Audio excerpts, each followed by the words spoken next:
Well, good evening, everyone. Welcome to another edition of the Let's Talk Broncos, brought to you by the K&K Sports Show. I almost out of force of habit said K&K Sports Show, but we are brought to you by the K&K Sports Show. Kenny K here for Kurt Valenti. Uh, Rightfully so. Kurt and I are huge Nick fans, and his adrenaline's a little too high tonight, and he's worn out. Early day tomorrow at school, so show's got to go on. We love our Broncos here, and Broncos show's been hot. So here I am filling in for the one and only Mr. Valenti once again. So congratulations to our Knicks, 2-0. Nuggets are down right now. We'll give some people some time to come in and before we get the show started. But here's our good friend Glenn out there in Australia, Melbourne, Australia. Good afternoon, Kenny. Those Knicks are on fuego. 2 in a row, Glenn. I mean, the way they did it, everybody's saying the Celtics aren't playing their best. You know what? The Knicks aren't either. Brunson had probably his worst game of the playoffs, so far this tonight. And we still beat them. They're not shooting well at the three-point line, and you live or die by the three-point line, and they're dying right now by it. So, enough said there. Good luck to our friends out there in the Rocky Mountains. And there's Dave Slade, one of our friends out there in the Rocky Mountains in Colorado. Good luck to the Nuggets tonight. He's saying hello. He stopped watching the Nuggets disaster to hang out with you. Thank you. And there's Clayton, another one of our friends, saying, hey, guys, smash that like button and share. I want to get Clayton as a voiceover so we can have Clayton's voiceover instead of him typing it all the time, him saying, hey, guys, smash that like button and share. I'd like to do that, Clayton. If you're interested, maybe we can get a little voiceover for you when we put our K&K stuff on. Glenn's saying the defense in the bridge is slaying it. But, so let's talk some Broncos. I'm going to do a fun exercise with everybody. I'm going to give a few more, some of our friends and followers a few minutes to listen in. So any questions you want to throw out at me, I'll answer the best of my knowledge. We can answer back and forth in the chat, open agenda with that. I got a fun little topic for everybody. But what's driving me nuts is some of these media outlets, some of these, big channels, etc. CBS Sports, for example. Our friend Graham posted something, sent me something yesterday that CBSSports.com ranked the Broncos as the 8th worst quarterback room in the NFL. And I didn't get a chance today to look. I said, I want to see where the Commanders are listed because you had the Rookie of the Year, Jaden Daniels, and the Rookie of the Year runner-up, Bo Nix. And Bo Nix in the Broncos quarterback room with a veteran backup is the 8th worst. I said, Sean Payton, write that down, cut that clip out, post it on the bulletin board, and that should be in the quarterback room all year long to fire up the Broncos quarterback room and the offense. You're going to tell me the Broncos quarterback room is the 8th worst in the NFL? I mean, come on. And then on the other flip side of that, CBS Sports HQ, which I like that channel. They got a lot of good personalities on there. Some good shows. Their host on their show today, they had their topic of the 5 deepest rosters in the NFL. And guess who number 5 was in the whole NFL? The Denver Broncos. So how can you have the 5th best, the 5th deepest roster, but the 8th worst quarterback room? Get your stuff together, CBS Sports. And it's going all around. So I don't think there's going to be any sophomore slumps. I like what CBS Sports does. I like the show that today said 5th deepest roster. Their defense is loaded. I don't know if they got the 5th deepest roster, if I'm going to play perspective on that from an outside perspective. But they're definitely, I think, top 10. But they're definitely not 8th worst quarterback room, 24th ranked in the NFL. No way. No way, in my opinion. Your rookie quarterback should get better. Jarrett Stidham's a legitimate backup quarterback in the NFL. I want to see the whole ranking list. and come back to it on that, and we'll go from there. But Glenn's saying CBS Sports smoking that dirty pipe, giving us ammunition. Keep it coming. Who do I want to shine from both sides? I'll get a question from Clayton. Sorry, I just lost track. Missed that for a second there. Clayton saying, who do I want to shine on offense and defense? Let's start with offense. Who I want to shine is somebody I want to be very wrong on. And I don't want to say very wrong. I want the rookie running back to shine, R.J. Harvey. I want him to be the clear-cut #1 wide receiver, running back on this roster. I'm nervous that he's got to step it up to block NFL caliber players coming after Bo Nix. That's my concern. If he can handle that, I think he'll be the true #1 running back on this team, and I want him to shine more than anything. On the defensive side of the ball, I mean, we have a lot of players already shine, Clayton, right? PS2, Nick Benito. Give me Dre Greenlaw. I want him to succeed here more than anybody. Let's put that little minor injury aside and let's go and have an all-pro season, Mr. Greenlaw, and lead that defense, be the captain of the defense in the middle there, the linebacker. So those are my two. And chat, if you want to answer as well, please answer along. Glenn saying Harvey and Bryant will be Kenny's I told you so players. Bryant, what I'm a little concerned about with Bryant, if I had to be honest, Troy Franklin, Bryant, and Vele, all fighting for either #2 spot, #3 spot, #4 spot.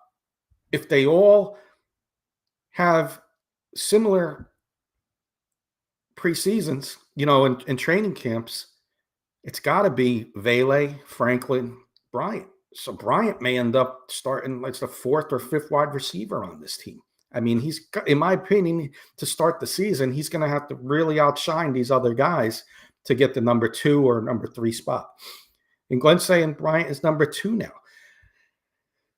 I got to see it. I'm not going to respectfully disagree. I'm not going to disagree. I got to see it. I mean, you still have Mims who could be your #2. I know people want him as the gadget guy, but why can't he be the #2 now? Let's see. Let's see what we get. And I hope you're right, because that means that the Broncos got a 3rd round pick as their #2 wide receiver. I would like that.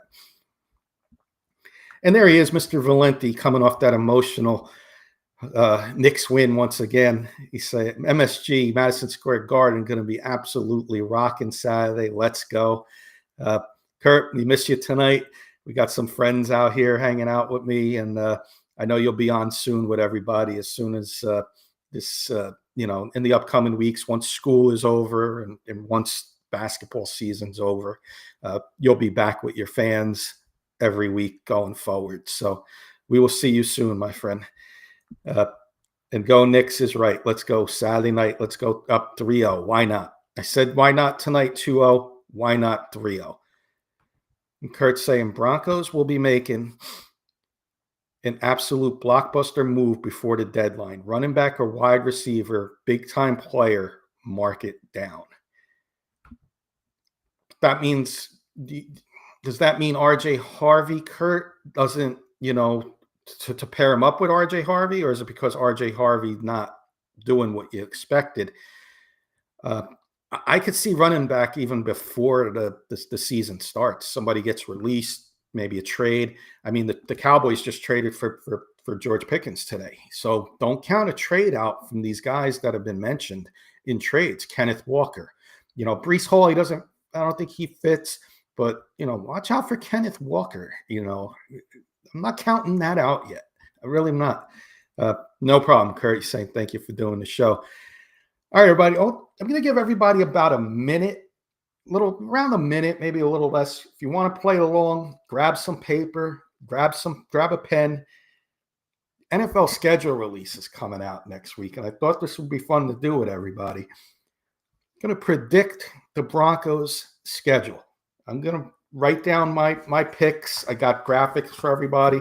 I'm going to write my picks, and we're going to see how many I got right and see if I was totally wrong about the Broncos schedule or if I was pretty accurate and got a few right and pretty impressive. So love for anybody who wants to play along. I'll give you a chance to get a paper and pen, and we'll play along. So let me pull up their opponents for everybody. And we see the home opponents, of course, are the Chiefs, Chargers, Raiders. Then they got Cowboys and Giants and the Packers in the NFC. And they got the Jaguars, Titans in the AFC South. That's your opponent in the AFC division in the AFC you're facing this year. And the Bengals at home. Road schedule, of course, the Chiefs, Chargers, Raiders. You throw in the Texans and Colts, your AFC South opponents. Eagles and Commanders are your road games. NFC East is your opponent this year, division. And the New York Jets also are on there. And we're going to go week by week. Glenn wants the Chiefs at home to finish, Raiders away to start. I'm going to go a little different on week one. In week one, for those who don't know by now, I am a Giants fan. And not only because I'm a Giants fan, but why not week one, Monday night, Giants Broncos. You get Peyton Manning and Eli Manning doing their ESPN cast week one, Monday night to wrap up week one. I think it would be great for the NFL, great for ratings, and ESPN's probably, begging the NFL to do that week one to get Manning and Manning on the ratings on the ESPN cast. The guests that would be lined up for that show, oh man, I hope they do it. Give me week one, Broncos opponent, the Giants. And I'll even do predictions. I won't do scores. I'm not going to do scores, but I'll say the Broncos, even though I'm a Giants fan, the Broncos will be 1-0 after week one. And Pearl's saying hi. Hi, Pearl. How are you? Doing a little predicting the Broncos schedule. Giving everybody, time. I gave a paper, pen. The opponents are here. Home opponents are the AFC West teams and the two AFC South teams that you're facing, Jaguars and Titans, Cowboys and Giants, NFC East division. Bengals and Packers are also home. And then you got the three AFC West teams, Texans and Colts, Eagles, Commanders, Jets are your other opponents. So moving on to week two. Hey, Ernie, I forgot to say hello to you. I apologize, my friend. Good to see you as always. 28-7. He's throwing a little blowout there, but I could see it. 28-7 Broncos week one. So you come off that week one, Monday night. Week two, it's going to be a short week. I think it's going to be a low-rated game, low ratings game. Week two doesn't, there's the Giants. Week two doesn't mean much early in the season. I'm going to have Tennessee back coming to Denver. Denver gets 2 home games to start the season off. So I'm going to go Titans week two. You get to see Cam Ward early in the season. Get him early in the season. I think this is a nice 2-0 start for the Broncos season and going there.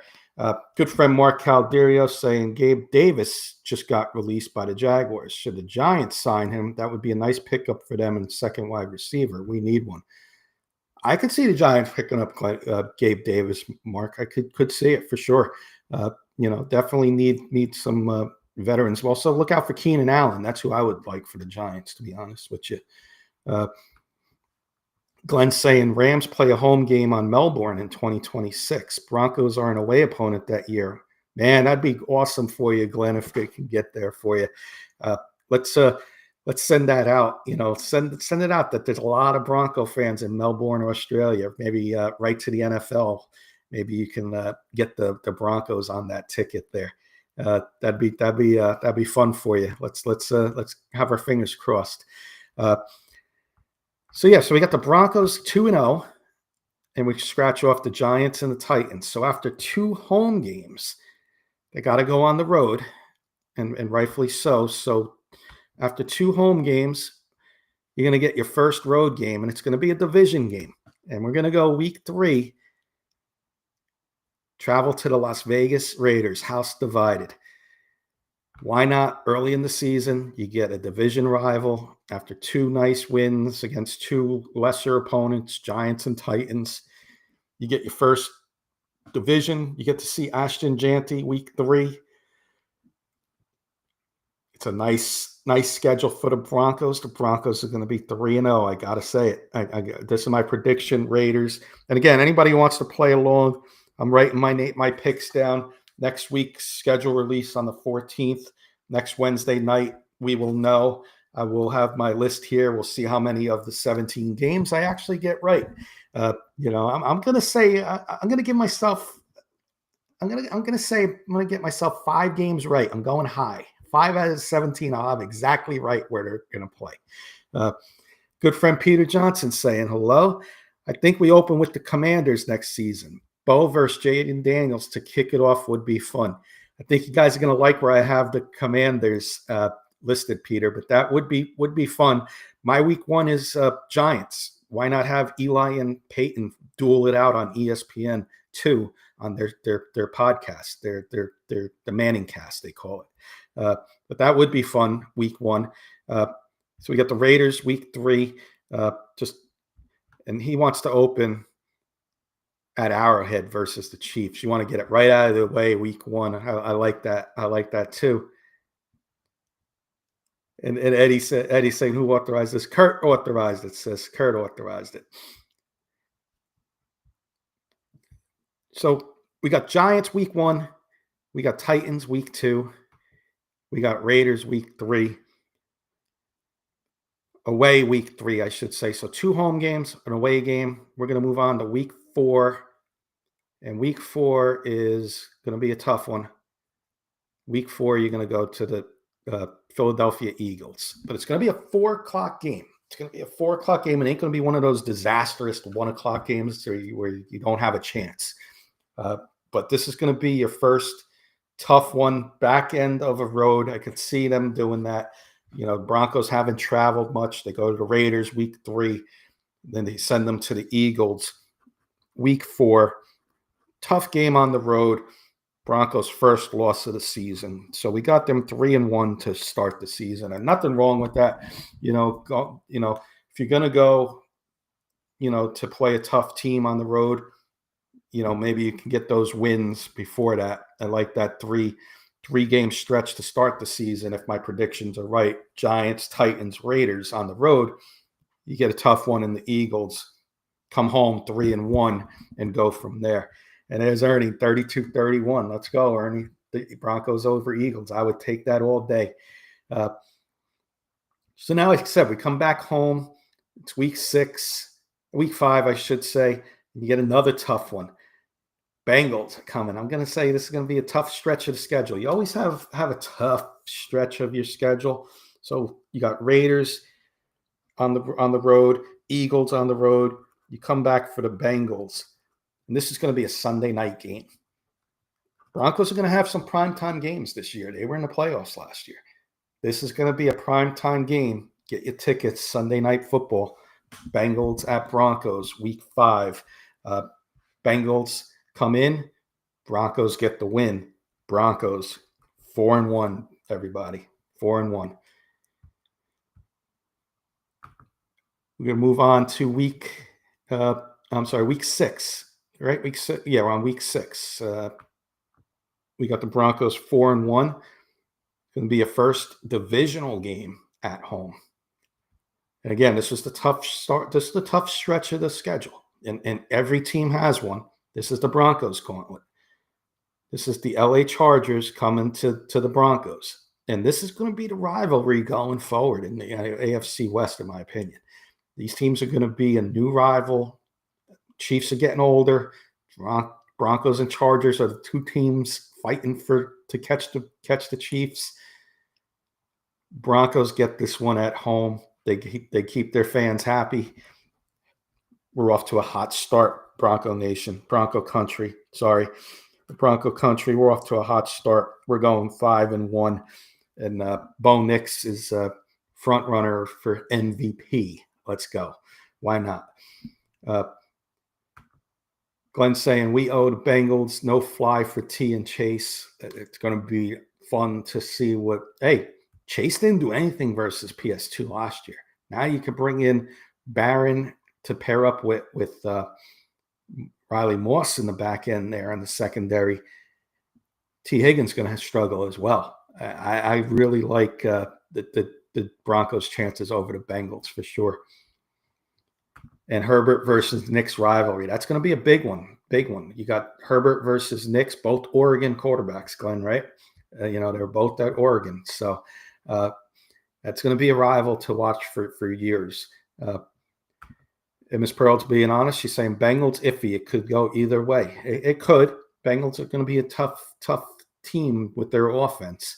But I think that the Bengals are going to struggle a little bit on defense. And I think that's where the Broncos could take advantage. But I am going to give the Broncos the win here with the Chargers.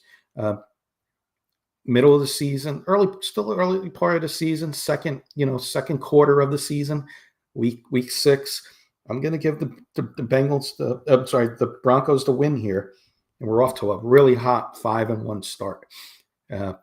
So I'm not picking where the bye is going to be. I'm just going to go straight down 17 game prediction.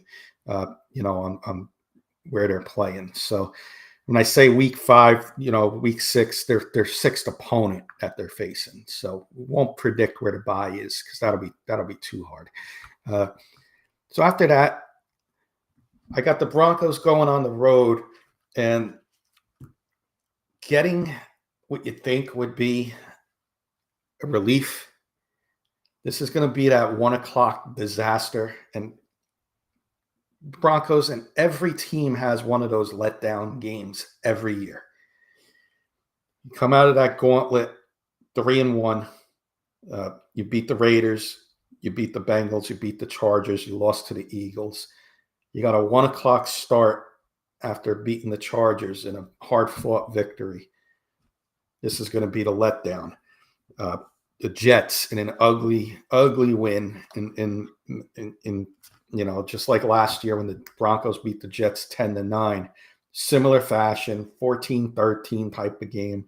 Broncos are going to be, play their one, clunker of a game. This could be the one on a 1:00 start. Let's just give the Broncos a loss there. Let's obviously hope I'm wrong, but I could see that happening after that gauntlet. Having a good stretch there, going on the road to the East Coast in a 1:00 game. Those are always the hard ones. And I'll give the Jets that win, unfortunately, there. So that was a road loss. We're going to continue on after the Jets. We're coming back home, and we're going to face the Dallas Cowboys. Not on Thanksgiving, but we're going to face the Cowboys at home. This is going to be another Monday night game. So we had the Monday night to start the season. I'm going to go Monday night here as well. So the Broncos get an extra day, to prepare after that 1:00 start. They come back home. They're going to get the win against Dak Prescott and the Cowboys. They're going to go 6-2 to get to their end of their first half, and we'll go second half 9 games. So to wrap up their first half, a nice 6-2 start for the Denver Broncos. Good friend David Burns watching from Cedar Hill, Texas. Huge congratulations to Omarion Hampton for getting drafted to the Chargers. Going to be a rival for the Broncos. I hope I'm wrong about Omarion Hampton. I know a lot of people didn't like him. I hope I'm wrong about Omarion Hampton. So let's hope I am, and we'll go from there. But yes, thank you, David, from watching out there from Texas. I know just talking about the Cowboys, it's funny that you came on. I got the Broncos beating the Cowboys on Monday night to go 6-2. There's a good friend, Carson Shear Show. Check out my good friend, co-host on K&K on the Carson Shear Show on YouTube. What's up, Carson? Carson's talking about the NBA playoffs now, NHL playoffs. Also, anything big in Detroit sports, Carson's going to cover it. Go check out the Carson Shear Show. Awesome stuff he does over there. And our fellow Bronco fan and good friend Zoli saying hello. 6-2 sounds right, but I think they beat the Jets and lose elsewhere. This defense is going to be a nightmare for Fields and the Jets. Yeah, I agree, Zoli. It just feels like this could be one of those games that every team has it. Like, oh, how did you lose to that team? You know, and every team has it. The Super Bowl team, winning teams have it. You know, playoff teams have it. I just feel like it's like one of those games. If the NFL schedulers do it, where they got to face the Chiefs or the Chargers, and go make them run through a gauntlet, and then they got to come to the East Coast. Whoever they play at that 1 o'clock start is going to have an advantage. So that's the only reason I'm going there. Glenn saying the Jets are a bogey for us. Always. Roy thinks we can beat the Cowboys. Yeah, and I got them beating the Cowboys too, Roy. I do. Even with the Pickens pickup, no fly zone, PS4 defense. Let's go. And Manny DeLima, he's a Cowboy fan. We're winning the Super Bowl this year with the laughing, crying emojis. What you think of the George Pickens trade, Manny? I think that helps you guys. You know, got to keep his character issues under bay there. Wayne Horton saying, go Broncos. What's up, Wayne? Filling in for Kurt tonight for those who just came in. Kurt's a little emotional and worn out from that Knicks game. They're big, huge Knicks fan, Kurt. So, and Manny don't like the Pickens thing. I know the character issues may be a little too much over there. The ego is going to start. Throw me the ball over CeeDee Lamb. Come on. You know, CeeDee Lamb's got to be the number one guy, and Pickens better know that. But let's continue on. We'll go, we'll move on with some picks here. So let's recap. Here are the Broncos' opponents. The schedule release is coming out next year. And got the NFC East as opponents. So the Cowboys and Giants are home. Eagles and Commanders are away. AFC West opponents, of course, and then you get the AFC South this year. So you get the Jaguars and Titans, a nice little advantage, not that strong of a division. And then a couple tough opponents at home in the Bengals and Packers. Of course, you got the Texans and Colts away, and you got the Jets as an extra opponent in there. So I would say right down the middle of toughness. I mean, there's some tough teams there. The Bengals and Packers outside the division. Eagles, of course. Commanders away. And then you got some winnable games, too. You got the Jaguars and Titans at home. You got the Colts away. That's a winnable game. The Jets is a winnable game. It's a nice schedule for the Broncos, in my opinion. So, we're gonna see. So, Ernie's 8-0 with the 8-0 with the Broncos. Let's go, Ernie. Let's go. So we're going to go week 9 now. And week 9, there's the Cowboy Broncos. Again, we got the Broncos beating the Cowboys. After the Cowboys at home, you're going to get the Jaguars at home. And Mr. Travis Hunter gets to come home as well. You're going to get to see Travis Hunter, Bronco fans. And you're going to get him in the middle of the season, start the second half of the season here. And Jaguars are going to be better, I think, this year than they were last year, but they're not coming into Mile High in Vesco Field, and they're not going to come in and take care of business here. Travis Hunter, he might have a nice game, an emotional game there coming back home to Colorado, but the Broncos are going to take care of business. 2-0 on that short little homestand for them with the Cowboys and Jags, getting 2 wins in a row after that letdown. So give me 7-2 for the Broncos right now to start the second half of the season. As we move along, here comes the first Kansas City Chiefs game. And this one's going to be on the road. I got the helmets mixed up there. I meant to put the Chiefs on the right. I put it on the left. This one's going to be away. This is going to be your Arrowhead game, Chiefs fan. Excuse me, I got Cowboy fan in there. Bronco fans, this is going to be the Arrowhead game. And this is going to be nice. This is